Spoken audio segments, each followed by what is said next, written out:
Amahoro amahoro bwoko bw'Imana ndabasuhuje bwoko bw'Imana muherereye hirya no hino by'umwihariko abaherereye mu Rwanda n'abarimo kumva ururimi rw'ikinyarwanda muherereye hirya no hino ku isi, abari muri Afurika yose bwoko bw'Imana muherereye muri Amerika, bwoko bw'Imana muherereye muri Europe, Aziya, Australia, mwese ndabasuhuje. Amahoro y'Imana nagumye abane namwe. Mwese twabaye ubwoko bw'Imana tubeshejwe no kwizera Yesu Kristo umucunguzi wacu, ndabasuhuje. Mwimve mwikaze muri iki kiganiro tumenye amateka mu iyobokamana. Yego, n'ubundi muri kumwe n'ubwoko bw'Imana, umwe mu bagize itsinda rusange cyangwa itsinda rigari ry'ubwoko bw'Imana, Anastase Sibomana. Uyu ni umwanya w'ikiganiro tumenye amateka mu iyobokamana, ikiganiro kinyura kuri IRERA TV1 buri munsi. Yego, rero ubwoko bw'Imana duterwa ishyaka no kwiga ijambo ry'Imana no gusobanukirwa icyo Imana Data wa twese ishaka, kugira ngo abe ari cyo dukora, kugira ngo tuzaragwe ingororano mw'abana b'Imana mu bwami bwa Data. Rero ubwoko bw'Imana n'ubundi intego yacu ni ukumenyekanisha ukuri kw'ijambo ry'Imana ndetse no kumenyekanisha by'umwihariko inzira y'ukuri ijya mu bwami bw'Imana. Imana yacu ishimwe cyane kandi Imana ishyirwe hejuru muri twebwe, aho umuherereye hose Imana aba ariyo gushyirwa hejuru. Rero uyu mwanya mbashimira cyane yuko mukunda kandi mukatwereka ko muri ba mu ruhande rw'uyu mwanya, ndetse no gufatikaniriza hamwe no kumenyekanisha icyo Imana ishaka ko dukora, tureba ku babanjije kugira ngo tutaza kugwa mu mutego w'ikinyoma baba wenda baranyuzemo, tubigenjuje igitabo cya Bibiliya ariho tuhasanga imvugo y'Imana Data wa twese. Rero n'ubundi nk'uko bisanzwe ubwoko bw'Imana, yego, God's people, buri gihe, buri hantu, kuri buri gikorwa, yego, duhuza umutima ku by'iwacu mu gihugu cyo mu ijoro. Hari icyo Bibiliya ibivugaho. Iyo turebye ubutumwa, urwandiko Pawulo yandikiye Abakolosayi, ibice 3 umurongo wa mbere kugera ku wa 2, aravuga ati: nuko rero niba mwarazuranywe na Kristo, mujye mushaka ibiri hejuru aho Kristo ari yicaye iburyo bw'Imana. Mujye muhoza umutima ku biri hejuru atari ku biri mu isi.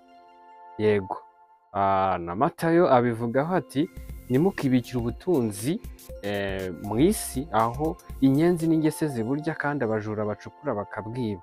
Ahubwo mwibikire ubutunzi mu ijuru, aho inyenzi n'ingese zitaburya n'abajura ntibacukure ngo babwibe. Kuko aho ubutunzi bwawe buri, ariho n'umutima wawe uzaba.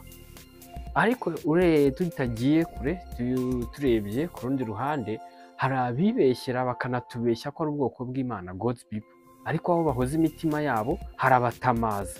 Yego, hari icyo Bibiliya ibivugaho cyangwa ibavugaho. Urwandiko Pawulo yandikiye Tito, igice cya mbere umurongo wa 16, aravuga ati: bavuga yuko bazi Imana, ariko bayihakanisha ibyo bakora. Bene abo nabo kwanga urunuka, n'abatumvira Imana, no ku mirimo myiza yose ntacyo bamaze.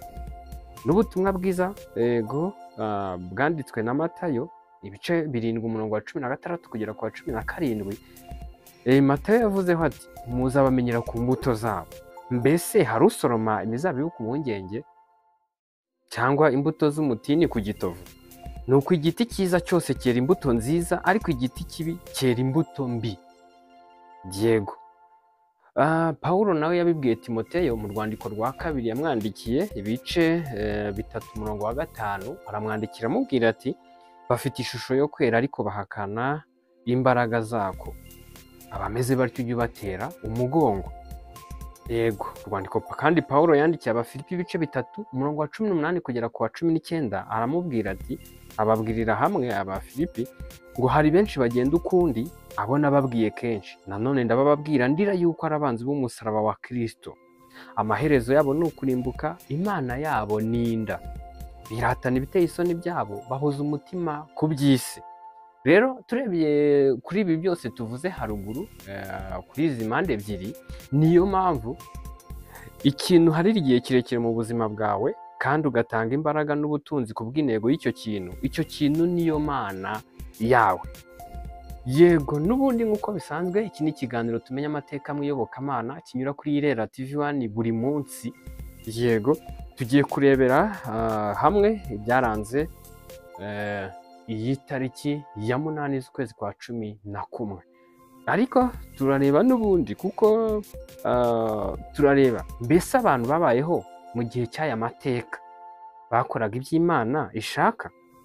Reka twumve rero aya mateka kugira ngo tuze kubigiraho cyangwa tuve mu kinyoma cyabo, kugira ngo tubashe gukora iby'Imana ishaka.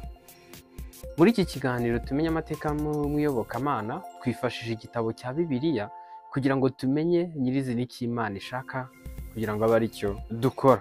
Tugiye kurebera hamwe n'ubundi uko nari maze kubivuga amateka yaranze iyi tariki ya 8 z'ukwezi kwa 11. Turebere hamwe kuri iyi tariki ya 8 z'ukwezi kwa 11 mu mwaka w'1308, John Dance Scotus, umuhanga mu bya teoloji ukomoka mu gihugu cya Ecosse, niwe wa mbere wavuze uko Mariya yavutse. Avuga ko we ubwe yavutse nta cyaha cy'umwimerere afite. Uyu John Dance Scotus yapfuye kuri iyi tariki ya 8 z'ukwezi kwa 11. Yapfiriye i Cologne mu Budage. Cologne mu Budage. Aya magambo Dance Scotus yavuze kuri Mariya adasobanutse, yatangajwe na dogma na Paulo Pio wa 9 mu mwaka w'1854. N'ubundi aya mateka twayatangarijwe n'ikinyamakuru cyitwa christianitytoday.com. Rero nk'uko bisanzwe turebera hamwe kuri kino kiganiro cyatumenye amateka mu iyobokamana, twifashishije igitabo cya Bibiliya kugira ngo tumenye icyo Imana ibivugaho cyangwa Bibiliya yabivuze. Rero niho tugiye kurebera hamwe icyo Bibiliya ivuga kuri aya mateka tumaze kumva haruguru, kugira ngo aba bantu bayabayemo tubigireho cyangwa tuve mu kinyoma cyabo, kugira ngo dukore iby'Imana ishaka. Tugiye kureba ahangaha nyirizina uyu Mariya, uyu muntu ko yaravuze ko Mariya mu kuvuka kwe ntabwo yavukanye icyaha. Ese Mariya yaba ataravutse nk'uko abandi bantu bavutse? Uyu Mariya yavugaga hano ni Mariya wabyaye Yesu Kristo, ariko nyirizina uyu Mariya tugiye kureba makeya ku mateka ye, twumve nk'uko n'ubundi Bibiliya igenda yadusangiza. Mariya wabyaye Yesu Kristo yavukiye i Nazareti muri Galilaya ahagana mu mwaka wa 20 mbere ya Yesu Kristo. Birashoboka ko yitwaga Miriam nyuma yo kuba mushiki wa Mose.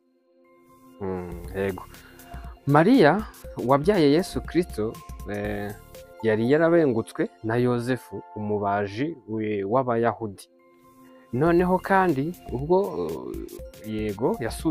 yasurwaga na marayika Gaburiyeli, umumarayika yamubwiye ko azabyara Yesu abikesheje umwuka wera. Rero uyu Mariya, iyo tugiye n'ubundi kureba muri Bibiliya icyo havuga, Mariya dusanga yaravutse nk'uko abandi bantu bose bavuka, ariko nyirizina nk'uko buri muntu wese ku ruhande rwe intego y'ubuzima bwe ku isi itandukanye n'iyundi. Niyo mwaba muvukana, mufite DNA imwe, mufite isano rimwe cyangwa mwarashakanye, ntabwo mwese ariko muba muhuje intego y'ubuzima bwanyu ku isi. Niyo haba mwari aho bifitanye isano kw'ibyo mwahamagariwe gukora mu isi, ariko nyirizina buri umwe wese akora ku bw'uruhande, ntabwo akora ku bw'undi muntu runaka. Niyo mpamvu ahangaha rero Mariya, nubwo uyu nguyu tubonye mu mateka yatangaje yuko yavutse adafite icyaha, nk'uko n'ubundi abantu tuvuka dufite icyaha tworetswemo na Adamu, nk'uko Paulo yabyandikiye Abakorino. Ntabwo tugiye kureba nimba yaravuze ukuri cyangwa atari ukuri, ako Bibiliya hari kiraza kwerekana. Turasanga umuntu wavutse binyuranye nuko abandi bantu bavutse, turaza kubibona muri Bibiliya hari ibisobanura, ariko Mariya tubonye aho yavukiye, yavutse kimwe nk'abandi, ndetse bamwe hari aho bahamya yuko yaba ari we mushiki wande wa Mose, kandi Mose nawe yavutse nk'uko n'abandi bantu bavutse mu buryo busanzwe.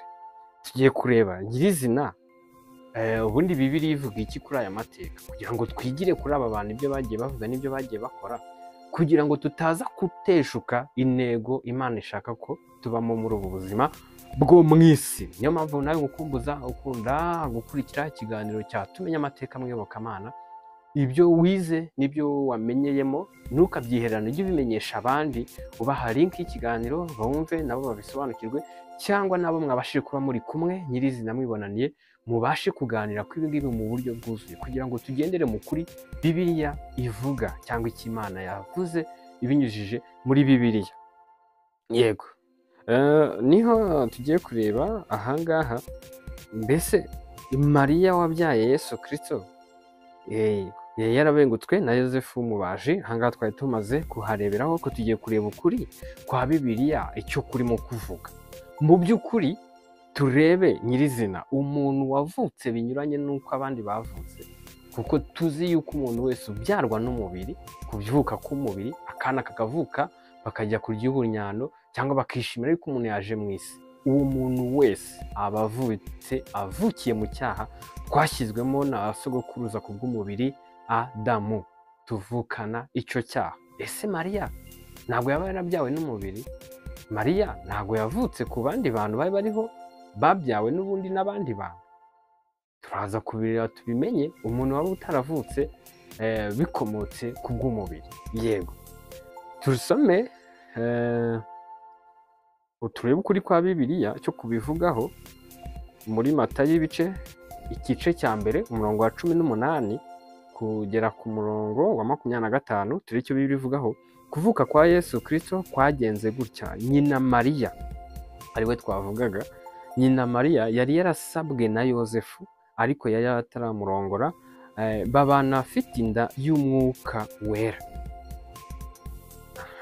Babanye afite inda y'umwuka wera, ariwe Yesu Kristo yari atwite icyo gihe. Umugabo we Yosefu, kuko yari umukiranutsi kandi adashaka kumukoza isoni ku mugaragaro, yigira inama yo kumubenga rwihishwa. Yego, yigira inama zo kumubenga rwihishwa. Akibitekereza, marayika w'umwami Imana amubonekera mu nzozi ati: Yosefu mwene Dawidi, witinya kurongora umugeni wawe Mariya, kuko imbuto imurimo ari iy'umwuka wera. Azabyara umuhungu, uzamwite Yesu, kuko ari we uzakiza abantu b'ibyaha byabo. Nuko ibyo byose byabereyeho kugira ngo ibyo umwami Imana yavugiye mu kanwa k'umuhanuzi bisohore, ngo dore umwari azasama inda kandi azabyara umuhungu, azitwa Imanweri, risobanura ngo Imana iri kumwe natwe. Yosefu akangutse abigenza uko marayika w'umwami Imana yamutegetse, arongora umugeni we. Ariko ntibaryamana, arinda ageze igihe yabyariye umuhungu, amwita Yesu. Yego, turebye ahangaha ku cyo Bibiliya irimo kugenda ivuga kandi yerekana, ahangaha kuba Mariya wari warabengutswe na Yosefu w'umubaji, iyo ari we wabyaye Yesu Kristo kandi akamubyara yaramusamye ku bw'umwuka wera. Yego, ni kuko yabyaye umuziranenge, cyangwa utarabyawe n'imbuto y'umubiri, utarabyawe n'imbuto yo kubwa kavukire ku bw'umubiri iwacu ari wo Adamu, akamubyara muziranenge. Si bivuze ko uwo Mariya wabyaye Yesu nawe yabyawe ku buryo bw'umwuka wera. No, icyo ni ikinyoma. Haba hari umuntu ufite ahantu Bibiliya bivugaho yuko Mariya nawe yaba arasamwe mu buryo nta cyaha cyari kumukurikirana cyo kuri Adamu, nawe yatwereka umurongo muri Bibiliya uza guhishura ibyo ngibyo. Ti kubera iki? Ntabwo bivuze ko nimba umuntu abyaye umukiranutsi akimubyara bivuze yuko uwabyaye nawe ari umukiranutsi kubwo ngo yabyaye. No, si cyo bivuze. Ahangaha abantu tuve mu rungabangabo cyangwa tuve muri byinshi cyane twiyoboramo tutabiyobowemo n'ijambo ry'Imana cyangwa Imana icyo bivuzeho muri Bibiliya. Umuntu uwo ari we wese, umubiri niyo yaba ari umukiranutsi kubwo kwizera Yesu Kristo agashakana n'undi mukiranutsi kubwo kwizera Yesu Kristo, ntago bivuze ko niba ajya kubyara umwana bo nyirizina bazabyara umwana nawe ari umukiranutsi. No, ahubwo uwo mwana azavuka ku bwa kavukire y'umubiri ya Adamu, n'ubundi cya cyaha bazaba gifite. Kubera iki? Abantu kubyara abandi batanga umubiri gusa, ntabwo batanga umwuka uri muri wa muntu babyaye. Ngira ngo aha hantu tumvaneho kandi turebe n'icyo Bibiliya igenda ivuga mu bigiye bitandukanye, kuko ni naho hano Mariya kuba yarabyaye umukiranutsi, yarabyaye Yesu Kristo utagira inenge, si byari bivuze yuko Mariya nawe yari umukiranutsi nta nenge yavukanye. Oya, si cyo byari bivuze. Rero tuve mu rujijo no mu rungabangabo, kuko Yesu Kristo wenyine niwe utaravutse ku bwa kamere y'icyaha dukomora kuri Adamu wenyine muri iyi si. Niyo mpamvu umuntu wese uvutse, niyo yaba ari agahinja abyawe n'abizera, yego we ntabwo avuka ari umwizera, cyangwa ngo bivuge nimba umuntu abyawe n'abatizera tubwoba nawe agomba kuba ari uwo gucirwaho iteka. Oya, ashobora kuba abandi barahakanye Imana n'iby'Imana badashaka no kwumva, batemera yuko inabaho, ariko bakabyara uzemera yuko Imana iriho kandi ko ariyo mukiza kandi ko ariyo iri hejuru ya byose. Yego, tuve rero mu rungabangabo no mu rujijo. Ndabashimiye cyane. Birakwiye yuko rero witondera ibintu urimo kwigisha impande n'impande, reba nimba bihuje n'ukuri cyangwa utarimo kugendera mu kinyoma cy'igihe kirekire, kuko iby'uyu nguyu yavuze ashimangira yuko Mariya yavutse nta cyaha afite kandi nawe yaravutse ku bw'umubiri. Uyu muntu yari ari mu kinyoma dushingiye ku cyo Bibiliya irimo kutwereka. Ntabwo yari arimo kuri kw'ijambo uko rivuga, ari we wuyu twari tumaze kubona wavukiye muri Ekosi, ari we wuyu John Donnes, yego Scotus. Uyu nguyu icyo yavuze yaranyuranije n'icy'Imana yavuze cyangwa n'icy'ijambo rivuga. Ntabwo yari ari mu kuri, yari ari mu kinyoma. Siko kuri, icyo yavuze ntabwo kwari ko kuri. Nayo mpamvu hano uyu Papa Pio wa 9 yabivuzeho, n'uyu Dogma nawe yabivuzeho bavuga ngo ibyo ngibyo n'ubundi uyu Scotus yatangaje bidasobanutse kuri Mariya, byatangajwe na Dogma na Papa Pio wa 9, yego muri uyu mwaka w'1854. Rero birakwiye yuko amateka y'igihe cyatambutse dukwiye kuyareba tukamenya uko yabayeho, uko byagenze, ababayeho rero muri icyo gihe tukareba nyirizina ese bagenderaga mu cy'Imana ishaka, kugira ngo tutagendera mu murongo w'ikinyoma kandi hariho ukuri Imana yashyizeho. Rero niyo mpamvu twifashishije igitabo cya Bibiliya muri iki kiganiro cya tumenye amateka mu iyobokamana, kugira ngo tubashe kumenya icyo Imana ishaka, kugira ngo abe ari cyo dukora. Yego, rero nkomeje mbashimira cyane, basaba gukora subscribe ku muntu utarayikora, kuko abayikoze ndabashimira cyane. Buri kiganiro kitambutseho mu kimenyesha n'abandi munyuze muri share. Rero mujye mukora na like kugira ngo izi social media dukoresha zibashe kwihutisha ivugabutumwa hirya no hino ku bantu bagiye batandukanye no ku migabane igiye itandukanye. N'ubundi turabashimiye muri uyu mwanya w'ikiganiro twari turimo. Yego, mwari muri kumwe n'ubwoko bw'Imana buterwa ishyaka no kwiga ijambo ry'Imana no gusobanukirwa icyo Imana Data wa twese ishaka, kugira ngo abe aricyo dukora nk'abazagororerwa ingororano mu bwami bwa Data nk'abana b'Imana. N'ubundi ubwoko bw'Imana buri gihe, buri hantu, kuri buri gikorwa duhuza umutima ku by'iwacu mu gihugu cyo mu ijuru. Rero ikintu uharira igihe kirekire mu buzima bwawe ugatanga imbaraga n'ubutunzi kubw'intego y'icyo kintu, icyo kintu niyo mana yawe. Ndabashimiye. Ikiganiro cya tumenye amateka mu iyobokamana nakagaruka no ku munsi w'ejo turi kumwe n'ubundi. Ndabibashimiye cyane mwe muri kumwe n'ubwoko bw'Imana Sibomana Anastase kuri IRERA TV1. Ubuntu bw'Imana n'amahoro y'Imana bigwire muri mwe mubiheshejwe no kumenya Imana Data wa twese na Yesu Kristo umucunguzi wacu. Murakoze cyane.